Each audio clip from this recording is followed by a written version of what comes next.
Shuklam Bharadaram Vishnum Shashivarnam Chaturbhujam Prasanavadanam Dhyayet Sarva Vignopashantaye Apara Karuna Sindhum Jnanadam Shantarupinam Sri Chandrasekhara Gurum Pranamami Mudanvaham. Hindu Dharma Part 2, The Vedic Religion. Introductory, Chapter 3, Distinctive Features of Sanathana Dharma. Our religion has a number of unique or distinctive features. One of them is what is called the theory of karma. Though this theory is common to religions like Buddhism, which are offshoots of Hinduism. What is the karma doctrine? For every action there is an equal and opposite reaction. There is an ineluctable law of physics governing cause, effect, action and reaction. This law pertaining to physical phenomena our forefathers applied to human life. The cosmos includes not only sentient beings endowed with consciousness but also countless insentient objects. Together they constitute worldly life. The laws, the dharma, proper to the first order must apply to the second also. According to the karma theory, every action of a man has an effect corresponding to it. Based on this belief, our religion declares that if a man commits a sin, he shall pay the penalty for it. Also, if his act is a virtuous one, he shall reap the benefits thereof. Our religion further asserts that one is born again and again so as to experience the consequences of one's good and bad actions. Do good, do not do evil. Such are the exhortations of all religions. But Hinduism and its offshoot often lay stress on the cause and effect connection. No religion originating in countries outside India subscribes to the cause and effect connection nor to the reincarnation theory as one of its articles of faith. Indeed, religions originating abroad hold beliefs contrary to this theory and strongly oppose the view that the man is born again and again in order to exhaust his karma. They believe that a man has only one birth, but when his soul departs on his death, it dwells somehow awaiting the day of judgment. On this day, God makes an assessment of his good and bad actions. On the basis of it, rewards him with the eternal paradise or sentences him to eternal damnation. Some years ago, a well-known writer from Europe came to see me. Nowadays, you see many white men coming to the matha. This gentleman told me that the Bible stated more than once that God is love. He could not reconcile this with the belief that God condemns a sinner to eternal damnation without affording him an opportunity for redemption. On this point, a padre had told him, it is true that there is an eternal hell, but it is eternally vacant. The Padre's statement is difficult to accept. Let us suppose that the Lord in his compassion does not condemn a sinner to hell. Where then does he send his soul?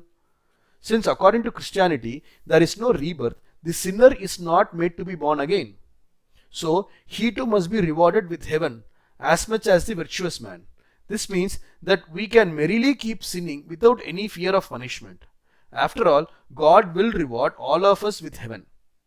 This belief implies that there is no need for morality and truthfulness. According to our religion too, Ishvara, who decides our fate after death on the basis of our karma, is infinitely merciful. But at the same time, he does not plunge the world in adharma, in unrighteousness.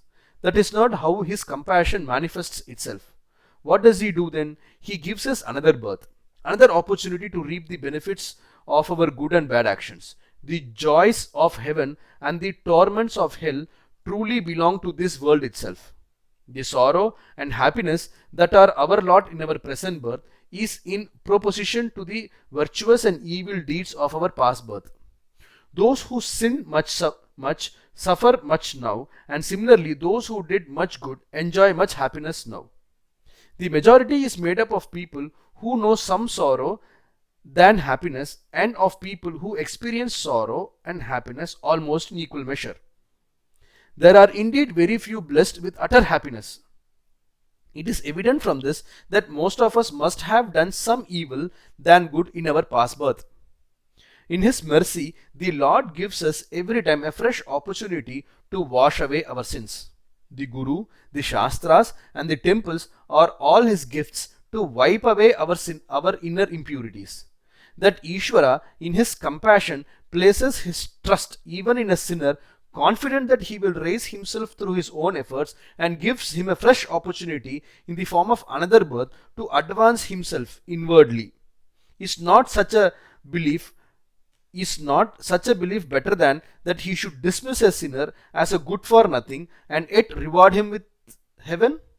If a man sincerely believes in a spirit of surrender that there is nothing that he can do in his own and that everything is the Lord's doing, he will be redeemed and elevated.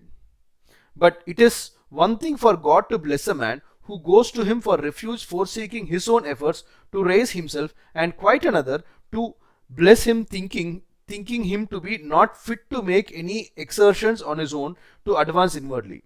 So long as we believe in such a thing as human endeavor, we should think that Ishvara's supreme compassion lies in trusting a man to go forward spiritually through his own efforts. It is in this way that the Lord's true grace is manifested. That God does not condemn anyone to eternal punishment in hell is like the personal opinion of a particular padre.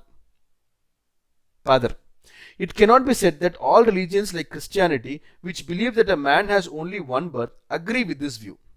They believe that God awards a man hell or paradise according to the good or evil he has done in one single birth. Since sinners who deserve to be condemned to hell predominate, the day of judgment has come to be known by the terrible name of Doomsday. Here we have a concept according to which the Lord's compassion seems to be circumscribed. There is strong evidence to support the reincarnation theory. A lady from the West came to see me one day and asked me if there was any proof of reincarnation. I did not have any discussion with her on the subject. Instead, I asked her to visit the local obstetric hospital and find about all the children born there. There was a learned man who knew English where we were camping then. I asked him to accompany the lady. Later, on their return from the hospital, I asked the woman about her impressions of newborn child. She said that she had found one child plump and lusty, other skinny, one beautiful and another ungainly. One child was born in a comfortable ward, that is, to a well-to-do mother, and another to a poor mother. Leave aside the question of God consigning a man to eternal hell after his death. I say to the foreign lady, we are not witness to such phenomenon. But now you have seen with your own eyes how differently the children are born in the hospital that you have visited. How would you account for the differences? Why should one child be born rich and another poor? Why should one be healthy and another skinny? And why should one be looking good and another unpretty? If you accept the doctrine that human beings are born only once, you cannot but form the impression that God is neither compassionate nor impartial. Think of all differences at birth, and that He functions erratically and unwisely. How are we to be devoted to such a God and have the faith that He will look on us with mercy? How are we to account for the differences between one being and another if we do not accept the doctrine that our life now is determined by the good and the bad we did in our past births? The lady from the West accepted my explanation. Such an explanation is not, however, good enough for the people in modern times. They demand scientific proof of reincarnation. Parapsychologists have done considerable research in this subject, and their findings are in favor of the theory of rebirth.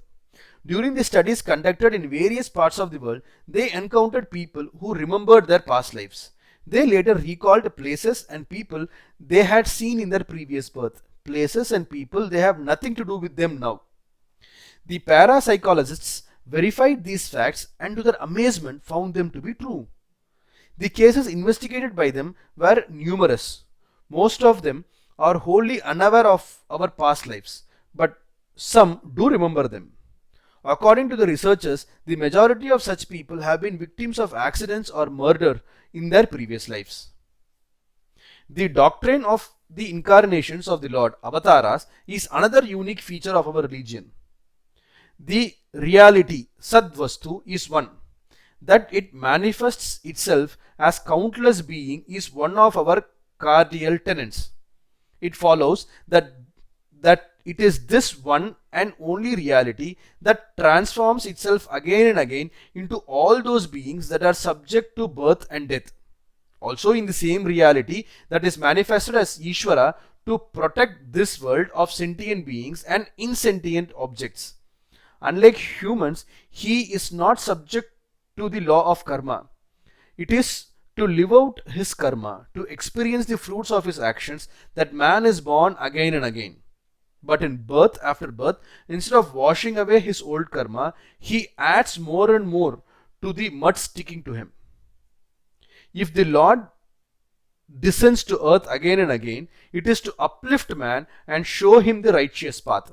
When unrighteousness gains the upper hand and righteousness declines, he descends to earth to destroy unrighteousness and to establish righteousness again, and to protect the virtuous and destroy the wicked. Sri Krishna Paramatman declares so in the Gita.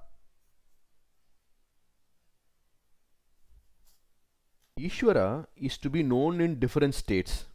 That the Lord is all, that all is the Lord, is a state that we cannot easily comprehend. Then there is a state mentioned in the Vibhuti Yoga of the Gita, according to which the Lord dwells in the highest of each category, in the most excellent of things. To create the heights of excellence in human life, he sends messengers to earth in the guise of preceptors, acharyas, men of wisdom and enlightenment, jnanis, yogis and devotees. This is another state in which God is to be known. Not satisfied with the previous states, he assumes yet another state. He descends to earth as an avatara. The word avatarana itself means descent. Ishvara is paratpara, that is higher than the highest, beyond what is beyond everything. Yet he descends to earth by being born in our midst to re-establish dharma. Siddhanta Saivas do not subscribe to the view of Shiva having avatars, nor do they agree with the belief that Adi Shankara and Jnana Sambandhar were incarnations of Muruga, of Shiva and Muruga, Subramanya respectively. Their view is that if Ishvara dwells in a human womb, in a body of flesh, he makes himself impure. According to Advaitins, even all those who inhabit the human womb made up of flesh are in substance nothing but Brahman. They see nothing improper in the Lord coming down to earth. All Vaishnavas, without exception, accept the doctrine of divine avatars. Philosophically speaking, there are many points of agreement between Vaishnavas and Shaivas, though the former are not altogether in agreement with the view that it is the Brahman itself that is expressed as the individual self. When we speak of the avatars, we generally mean the 10 incarnations of Vishnu. Vaishnavas adhere to the doctrine of avatars because they believe that Vishnu descends to earth to uplift humanity. Indeed, it is because of this boundless compassion that he makes himself small or reduces himself to any degree. In truth, however, the Lord is neither reduced nor tainted a bit in any of his incarnations, because though in an outward guise he looks a mortal, he knows himself to be what in reality he is. Altogether, the Vedic Dharma, that is Hinduism, accepts the concept of incarnations of the Lord. Shaivas too are with Vaishnavas in believing in the 10 incarnations of Vishnu. That the one and only Paramatman, who has neither a form nor attributes is manifested as different forms with attributes is another special feature of our religion. We worship ideals representing these forms of deities. For this reason, others label us polytheists. Their view is utterly wrong. Because we worship one God, the one reality, in many different forms, it does not mean that we believe in many gods. It is equally absurd to call us idolaters who hold that ideal we worship is God. Hindus with a proper understanding of the religion do not think that the ideal alone is God. The ideal is meant for the worshipper to offer one-pointed devotion, and he adores it with the conviction that the Lord, who is present everywhere, is present in it also. We see that practitioners of other religions also have symbols for worship and meditation. So it is wholly unjust to believe that Hindus alone worship ideals. To regard them with scorn as idolaters is not right. That ours is the only religion that does not proclaim that its followers have an exclusive right to salvation is a matter of pride for us Hindus.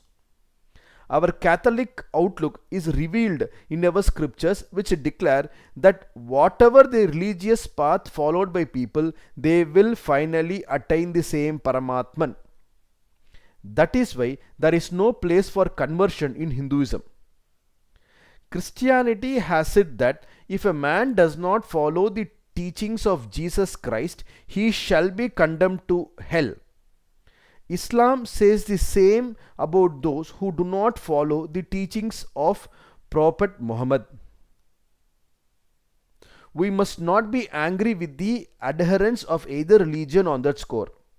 Let us take it that Christians and Muslims alike believe that the followers of other religions do not have the same sense of fulfillment as they have. So let us presume that it is with good intentions that they want to bring others into their fold, Christianity or Islam as the case may be, out of desire to help them.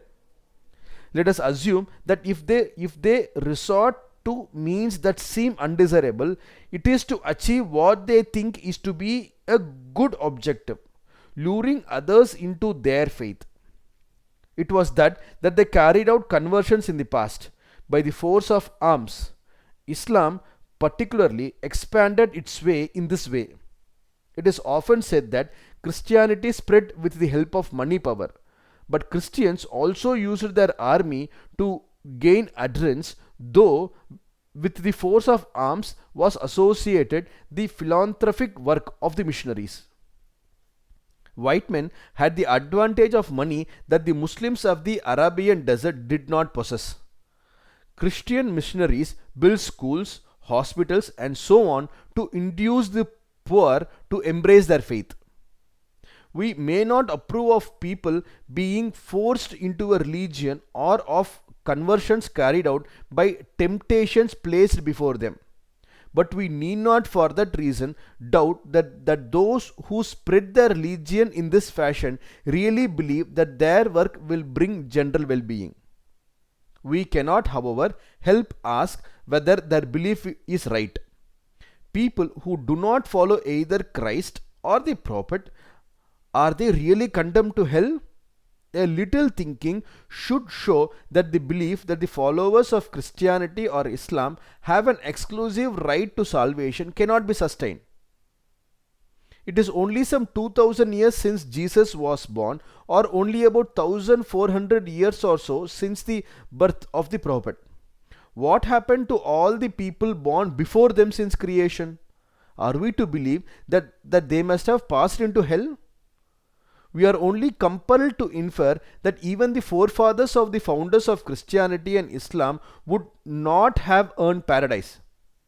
If, like Hindus, all those who lived before Christ or the Prophet had believed in rebirth, we would concede that they would have been saved. They would have been born again and again until the arrival of the Christ or the Prophet, and then afforded the opportunity of following their teachings. But if we accept the logic of Christianity and Islam, according to which religions there is no rebirth, we shall have to conclude that hundreds of millions of people for countless generations must have been consigned to eternal hell.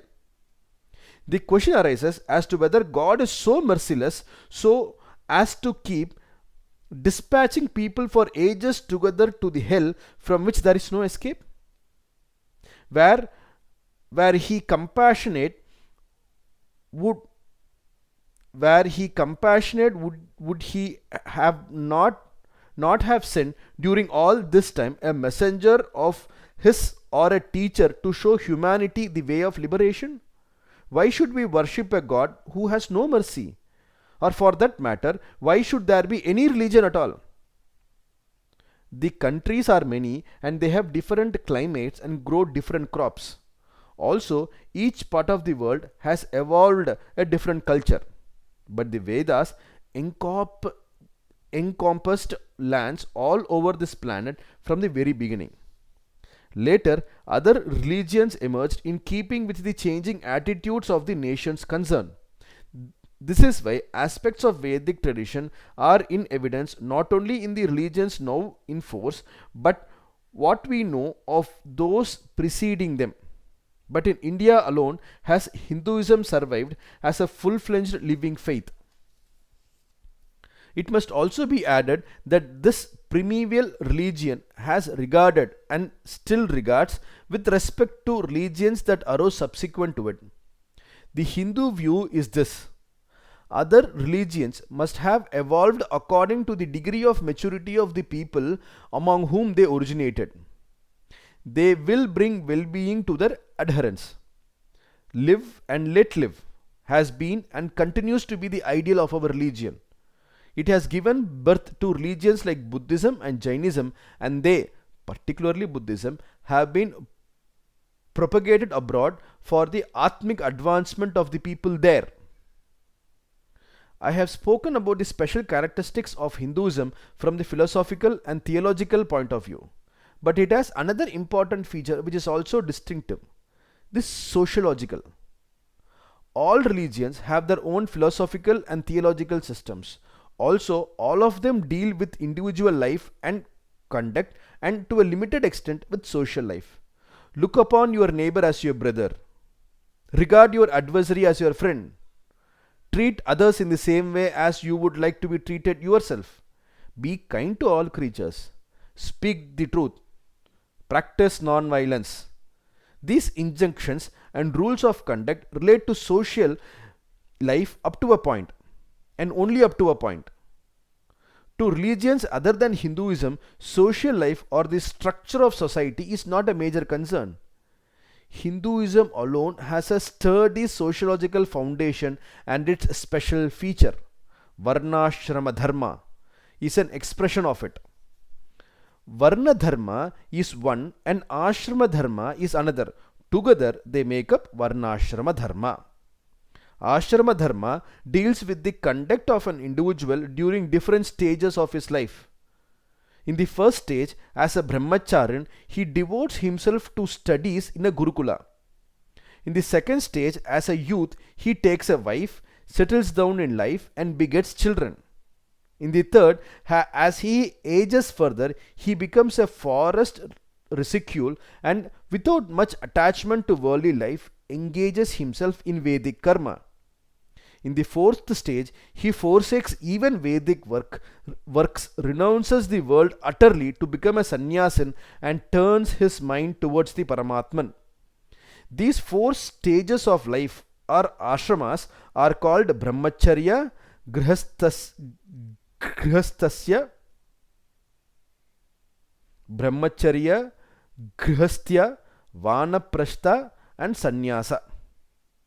Varna Dharma is an agreement governing all society. It is very much a target of attack today and is usually spoken of as the division of society into jatis. But Varna and Jati are in fact different. There are only 4 Varnas, but Jatis are numerous. For instance, in the same Varna, there are Ayyars, Ayyangars, Raus, etc. These are Jatis. Mudalayars, Pillayas, Reddiyas, and Naikars are jatis belonging to different varna. In the Yajur Veda, third Ashtaka, fourth Prashna, and in the Dharma Shastra, a number of jatis are mentioned, but you do not meet with them today. Critics of Varna Dharma brand it as a bolt on our religion and as a vicious system which divides people into high and low. But if you look at it impartially, you will realize that it is a unique instrument to bring about orderly and harmonious social life. Hari Om Tat Sat.